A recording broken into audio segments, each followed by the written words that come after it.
జగదేవ్పూర్ మండలంలోని దౌలాపూర్లో గల ప్రాథమికోన్నత పాఠశాలను ఉపాధ్యాయులను నియమించాలని విద్యార్థుల తల్లిదండ్రులు గ్రామస్తులు గురువారం జగదేవ్పూర్ మండల వనరుల కార్యక్రమంలో ఎంఈఓ మాధవరెడ్డికి వినతి పత్రం అందజేశారు.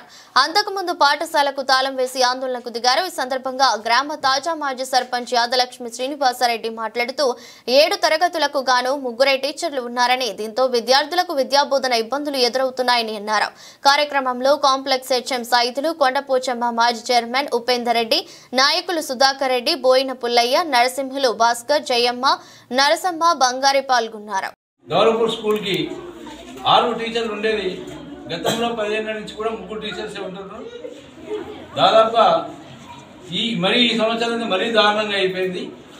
అసలు టీచర్ రావడం లేదు. రానందుకు స్కూల్ తాళం వేయబడుతుంది. తాళం వేసి ఎంఈఓ దగ్గరికి వెళ్తున్నాం, జయదేవ్పూర్లో ధర్నా చేస్తున్నాం. మాకు టీచర్స్ ఇచ్చేంత వరకు కూడా మరి తాళం తీసి స్కూల్ బంద్ పెడతాం. మరి దౌలాపూర్ గ్రామంలో స్కూల్ ఉందనుకుంటున్నా లేదనుకుంటున్నా తెలియదు. అసలు ఏ అధికారంలో ఎవరున్నా కూడా, ముఖ్యమంత్రి ఎవరైనా కావాల్సింది విద్య, వైద్యం, రైతులకు మేలు జరిగేటట్టు చేస్తే ఏ ముఖ్యమంత్రి అయినా మార్పులు పడతాయి. విద్య అనేది ముఖ్యం. ప్రపంచంలో దేశానికి వెన్నెముక లాంటిది విద్య. విద్య తర్వాత వైద్యం చేయాలి. వైద్యం తర్వాత రైతులకు అనుకూలంగా గవర్నమెంట్ ప్రభుత్వం నడవాలి. విద్య అనేది లేకపోతే ఈ ప్రభుత్వమే ముందుకు పోదు. కాబట్టి ఇప్పుడు 8 తరగతులు స్కూల్లో దాదాపులో 8 తరగతులకు కావాల్సిన టీచర్స్ మినిమం 6 ఉండాలి.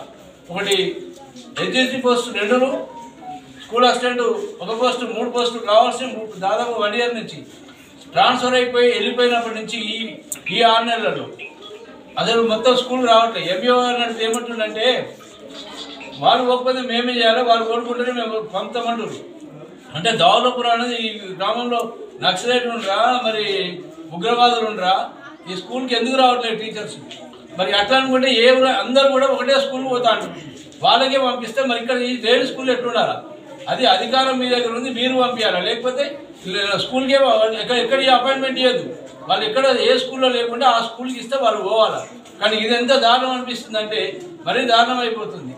అసలు విద్య ఉపాధ్యాయులు ఏంది, విద్య ఎట్లయితుంది? మేము గతం 10 ఏళ్ల నుంచి, నేను సర్పంచ్ నుంచి ఎంపీటీసీ నుంచి దాదాపు 15 ఏళ్ళకి, అంటే ఒక 10 ఇయర్స్ నుంచి ఒక ఎంప్లాయీకి నాకు వచ్చే జీతం 5,000 ఇంకో 5,000 కలిపి 10,000 రూపాయలు నెలకు 10 సంవత్సరాల నుండి మేము ఇచ్చినాం.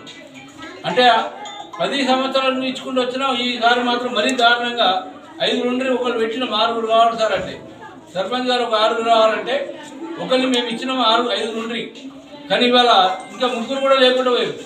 నిన్న పెట్టిన వాలంటీర్ మనం తీసేసినాం. ఎందుకంటే డిఎస్సి పెట్టారు, పోస్టులు వచ్చినాయి. ఇప్పుడు కూడా మొన్నటిదాకంటే ప్రభుత్వం ఏదో ఉద్యోగాలు రాలేదు, డిఎస్సి పెట్టారు, రాలేదు అనుకున్నాం. కానీ ఉద్యోగాలు వచ్చి టీచర్లంతా వచ్చి దౌలాపూర్ రాకపోవడం ఇంత దారుణం. అంటే ఈ తాళం వేయడం కూడా ఎందుకంటే పెద్దల దృష్టికి పోవాలని, కలెక్టర్ గారి దృష్టికి పోవాలని, ఎగ్జిక్యూటివ్ డైరెక్టర్ గారికి పోవాలని, రాష్ట్ర ముఖ్యమంత్రికి పోవాలని చెప్పి తాళం వేయడం జరుగుతుంది. జగదేవ్పూర్లో అంబేద్కర్ దగ్గర ధర్నా చేస్తున్నాం. మేము ఒక మెమోరాండం ఇచ్చేస్తున్నాం. యూపీఎస్ దౌలాపూర్కు సంబంధించినటువంటి పాఠశాలలో వాస్తవంగా 3 ఖాళీలు ఉన్నాయి. 2 హెచ్ఈటీ, 1 స్కూల్ అసిస్టెంట్. పోయినసారి డిఎస్సి మన 2024కు నింపిన తర్వాత ఒక స్కూల్ అసిస్టెంట్ అక్కడ రిటైర్ కావడం వల్ల 3 పోస్టులు ఖాళీ అయినాయి.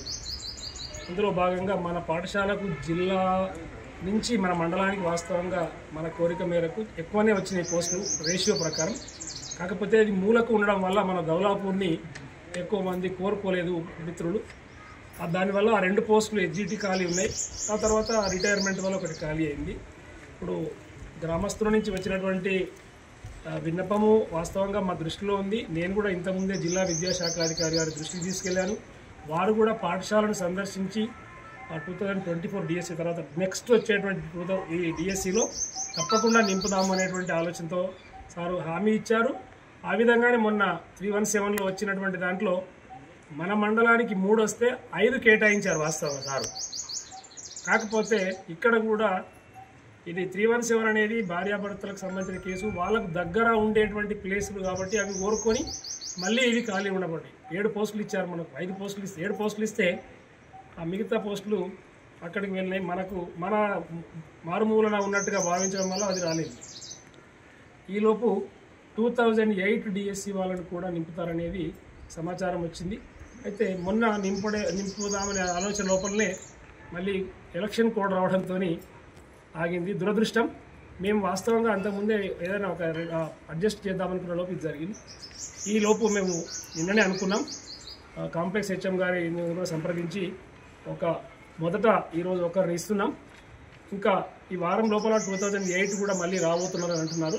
సో ఆ పోస్టుల లోపల నింపడానికి ప్రయత్నిస్తాం. అది కాకపోతే ఇంకొకరిని కూడా అడ్జస్ట్ చేయడానికి ప్రయత్నిస్తాం. ఖచ్చితంగా విద్యార్థులు వాళ్ళ భవిష్యత్తు నాశనం కావద్దనేటువంటి ఆలోచనతోనే తల్లిదండ్రుల ప్రయత్నము, ప్రజాప్రతినిధుల ప్రయత్నం, అధికారులుగా మా వంతు కూడా బాధ్యత ఉంది. కాబట్టి అందరం కలిసి పిల్లల్ని మంచి విద్యావంతులు చేయడానికి ప్రయత్నిద్దాం. ఇంతకుముందు 8 క్లాసులు ఉండే 6 టీచర్స్ ఉండే, మరి అదేవిధంగా 3 ట్రాన్స్ఫర్ అయిపోయారు, 1 రిటైర్మెంట్ అయిపోయారు. మరి ఇప్పుడు 3 టీచర్సే ఉన్నారని చెప్పి ఉద్దేశంతో ఎంఈఓ గారికి మెమరాండం ఇవ్వడం జరిగింది. మరి ఈ దేశంలో విద్యార్థులు కానీ చదువుకోవడం ముఖ్యం కాబట్టి ఏ ప్రభుత్వం ఉన్నా సరే ఎడ్యుకేషన్కు సరిపోయేంత టీచర్స్ని ఇవ్వాలి. ఎందుకంటే చదువుకుంటేనే దేశం బాగుపడుతుంది. చదువుకున్న వాళ్ళు ఎక్కడో ఇంజనీర్, మా స్కూల్లో చదివిన వాళ్ళు, తెలుగు మీడియం స్కూల్లో చదివిన వాళ్ళు కూడా మా ఊరి నుంచి 10 ఇంజనీర్లు అయ్యారు, 4 డాక్టర్లు అయ్యారు, 15 మంది టీచర్స్ అయ్యారు. కానీ ఆ చెప్పేవాళ్ళే లేకపోతే 8 తరగతులకు 3 తరగతులు ఉంటే ఎట్లా, ముగ్గురు టీచర్స్ 8 తరగతులకు ఉంటే ఎట్లా విద్యను చెప్తారని చెప్పి టీచర్ లేకుండా పిల్లలు ఒక రూమ్లో ఒక క్లాస్ పిల్లలు 2 క్లాస్ 3 క్లాస్ నుంచి ఒక దగ్గర కూర్చుంటున్నారు. వాళ్ళకి ఏ క్లాస్ చెప్తారు ఈ టీచర్లు అర్థం కావట్లేదు. మాకు 7 తరగతులు ఉన్నాయి, 8 తరగతులు ఉన్నాయి. స్కూల్ బిల్డింగ్ లేవని కాదు, కానీ టీచర్లు 3 ఉన్నారు. ఈ 1-2 తరగతులు పోయి ఒక దాంట్లో కూర్చుంటున్నారు, 3-4 ఒక దాంట్లో కూర్చుంటున్నారు, 6-7 పోయి ఒక దాంట్లో కూర్చుంటారు. ఎట్లా టీచర్స్ చెప్తారని దానికి విషయం ఏంది, ప్రాబ్లం ఏంటంటే టీచర్స్ లేక కనీసం 3 టీచర్స్ అని ఉన్నారు, ఇంకొక 3 టీచర్స్ అలాట్మెంట్ చేస్తే ఆ తరగతులు సరిగా చెప్తారు. ఇప్పుడు 150 స్ట్రెంత్ పోయి 80కి వచ్చింది. మీరు 6 టీచర్లు ఇచ్చినట్టు 80 మళ్ళీ తీసుకొని 150 స్ట్రెంత్ వచ్చినట్టు మళ్ళీ వచ్చే సంవత్సరం చేస్తాం, మ్యాక్సిమం జాయిన్ చేపిస్తాం. కానీ మీరే టీచర్స్ని చెప్పితే ఉన్నోళ్ళు కూడా ఖాళీ అయిపోతారు. స్కూల్ తాళం వేసి మేము రైతులకు గోడాంలోకి ఇవ్వాల్సి వస్తుంది. స్కూల్స్ గారికి ఫోన్ చేయడం జరిగింది గతంలో, డిఈఓ గారు ఫోన్ చేసినా మరి మళ్ళీ 2008 డిఎస్సి వస్తే ఇస్తా అంటారు. అది వచ్చేటప్పుడు కానీ ఇమీడియట్ అయితే మాకు పోస్టులు వేయాలని కోరుకుంటున్నాం.